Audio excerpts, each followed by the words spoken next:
Kali ini saya ingin sedikit berbagi informasi bagaimana cara menggunakan action cam untuk dashcam ya. Dan sebenarnya apa sih fungsi dashcam itu? Fungsi utamanya ya untuk merekam semua kejadian yang ada di depan kendaraan kita. Jadi itu merupakan bukti pertama lah untuk apapun kejadian yang akan ada di depan. Jadi emang kalau di luar negeri sih, di Amerika Eropa emang sudah setiap mobil wajib memiliki dashcam sebagai bukti permulaan. Kalau di Indonesia sih kayaknya ya sudah mulai banyak yang menggunakan dashcam karena memang cukup penting juga ya. Sebenarnya secara garis besar action cam sama dashcam sih sama aja, sama-sama untuk merekam video, tapi ada sedikit perbedaan. Biasanya itu kalau dashcam itu sudah ada layarnya, sedangkan action cam itu ada yang sudah, ada yang tidak. Kemudian kapasitas baterai dashcam itu kapasitas baterainya sangat kecil, jadi mungkin hanya kuat beberapa menit, mungkin 2-5 menit. Sedangkan action cam itu kapasitas baterainya besar, bisa untuk merekam 1-2 jam merekam video. Kenapa dashcam itu baterainya kecil? Karena dia akan selalu terhubung dengan power outlet untuk melakukan perekaman video, karena di setiap mobil pasti ada power source-nya untuk bisa disambungkan ke dashcam-nya. Benar sih, perbedaannya itu aja. Kemudian untuk fitur, kalau dashcam dia sudah dilengkapi dengan driving mode ya. Jadi driving mode itu ketika mobil kita nyalakan, maka dia akan otomatis langsung merekam. Kemudian dia ada loop mode, jadi setiap video yang direkam itu nanti akan selalu ditimpa dengan yang baru. Dan dia biasanya ada fitur G-sensor untuk deteksi getaran ya. Jadi ketika mungkin ada, yang mudah-mudahan tidak terjadi, ketika ada kecelakaan, dia otomatis mengunci file video yang direkam. Jadi insiden itu bisa aman kerekam, filenya tidak akan hilang. Tapi ada juga sih kalau action cam sekarang itu sudah ada fitur-fitur seperti dashcam ya. Jadi kalau sekarang ya sama aja sih antara action cam sama dashcam. Jadi sebaiknya pilih yang mana ya? Dashcam apa action cam ya? Kalau saya sendiri sih lebih baik action cam. Memang harganya lebih mahal, sedikit lebih mahal, cuman dia bisa multifungsi.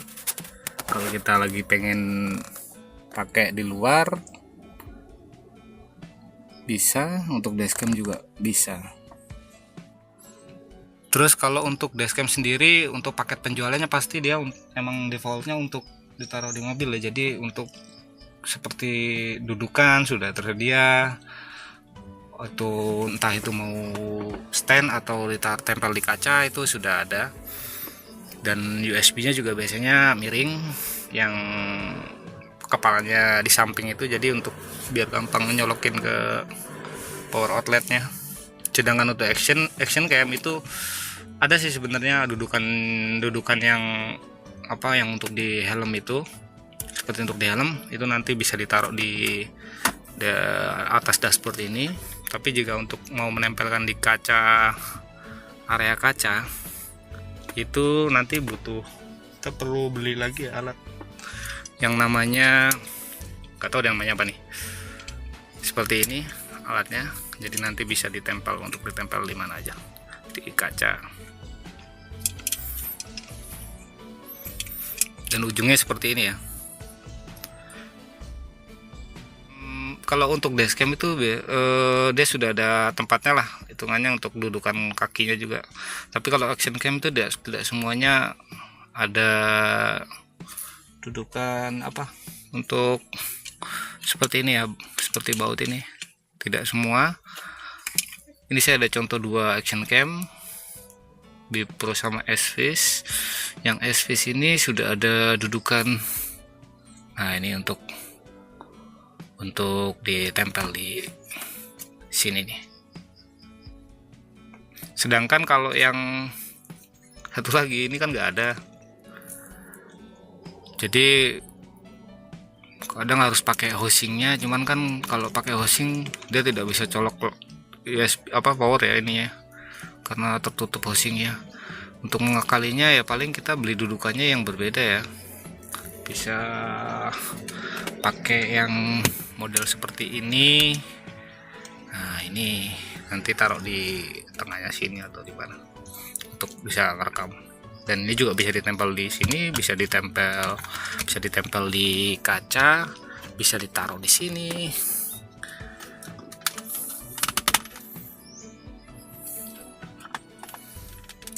Kemudian untuk menunya sendiri, untuk dua-duanya ini sudah mendukung driving mode ya. Jadi driving mode itu coba saya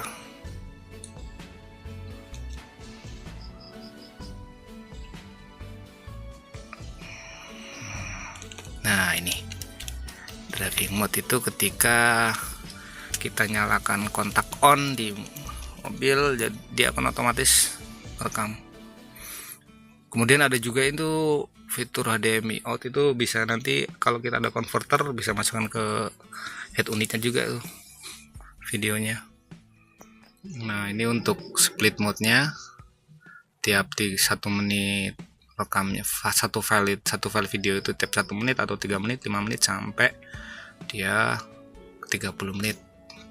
Jadi nanti kalau memorinya penuh nanti akan ditimpa dengan file video yang baru.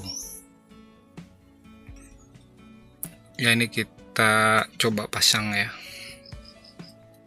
Ini yang ada skrupnya yang dipasang, coba.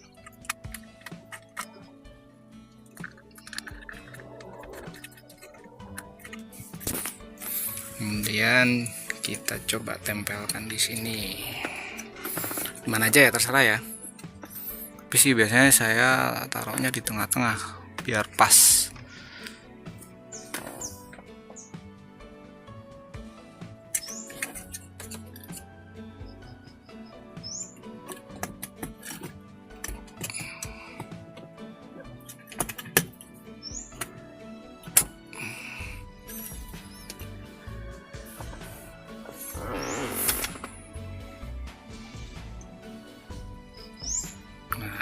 Ini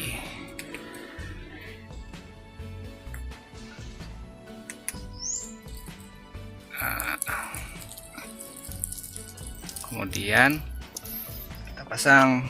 Kita harus punya power outlet agar dia dapat merekam terus.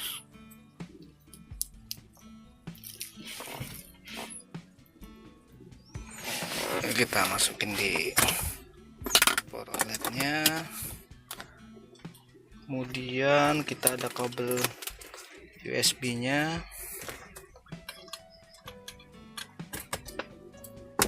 Nah, karena ini action cam jadi bawaannya kepala powernya itu yang ini ya, yang lurus. Kalau yang nanti bisa kalian ganti,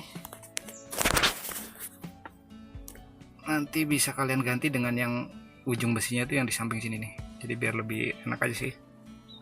Nah, ini kita masukkan di sini. Jika kita letakkannya action camnya di mobil terus,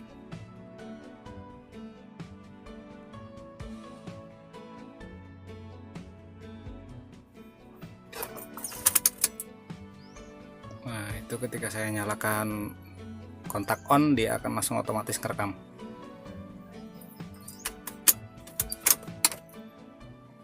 Kemudian untuk yang tidak ada ininya, jadi kita nanti bisa taruh di sini nih. Misalnya contoh saja ya, coba saya. Nah, ini contoh, salah satu contoh posisi yang jika tidak ada baut di kamera di bawah kameranya ya, bisa pakai jack stand seperti ini, atau banyak lah kayaknya yang model-model lain yang untuk holder HP ya.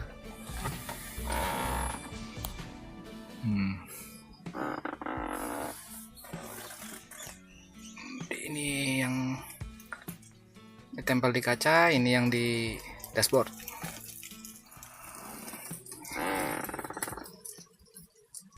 Lihat hasil videonya ya. Nanti saya akan rekam dengan settingan 720/60 dan 1080/30.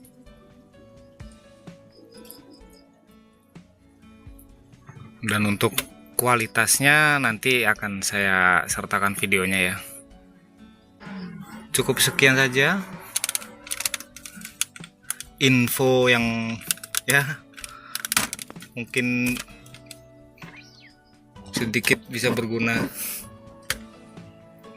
Jadi alat untuk bikin dashcamnya itu aja ya. Ini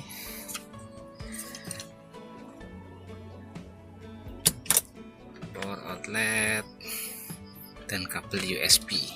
Nah, tinggal disesuaikan saja yang punya action camnya yang model seperti apa.